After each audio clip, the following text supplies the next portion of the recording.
Well, now we want to turn to Steve Sherrill. What do you want to talk about, Steve? Well, Greg, if you'll put up one of the pictures, please. I want to talk about something that happened, which was I cannot explain how it happened or why it happened. Here I am visiting a friend who is sick, Bill Miller. He is a master model railroader. This was in this was in 2015. This is a part of a sectional railroad that I had built. And this was just an impromptu visit to Bill, who was very sick and starting to really deteriorate at this time. He's passed away about 6 years ago now. That's not really the story that I want to tell at this time. But I was trying to get him to go to battery power, and he knew that I was in it. And so I brought this section over, and we just, cleared off 2 end tables and put this 8-foot section on, and we ran the trains for a few hours. So if you put up another picture. Now here we are again. I'm controlling it. If you'll see this little piece of equipment right down here,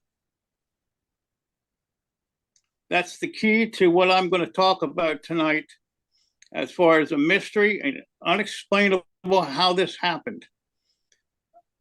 That is a motor car made by Bachman that I had modified to battery power and created a platform in the back. It was had an enclosed platform from the factory.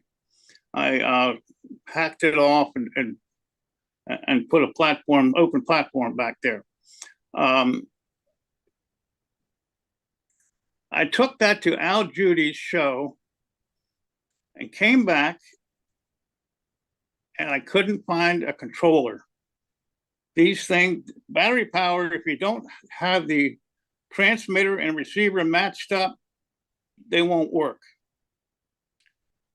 So this piece of equipment sat for 4 years, 4 years with nothing happening. I could not, I couldn't match up the controller to the receiver to the transmitter.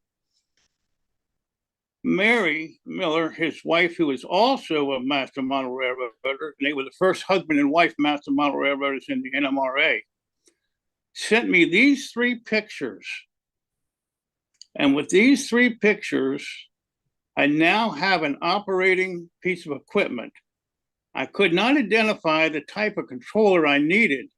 And if you go back that one picture, you'll see me holding the controller, and there's a letter on there for A. And so I then got everything matched up, and now I have an operating piece of equipment. I cannot understand and don't know the reason why those 3 pictures came in, to my existence. I don't know why they were there. I can only speculate, and I don't want to really go there. It's a really weird feeling. Bill was one of my best friends.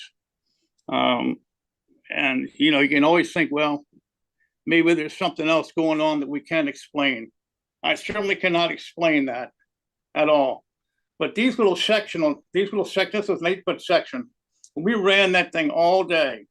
I almost had me convinced that we were going to go battery power on his Colorado and Southern Railroad. But then he just stayed with DCC and Sound. But, he was a real good mentor for me and helped me out a lot, showed me a lot of things. So I just, wanted to mention that and say that sometimes in model railroading, unexplained things happen, and you really have no reason why they did. They just will happen. So that's it for tonight, other than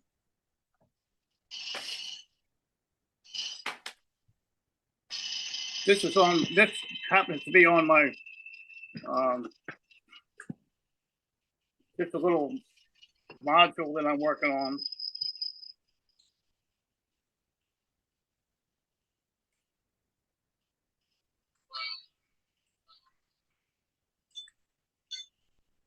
So I thought that was really a piece that was worth saving for my railroad. So that's it for tonight.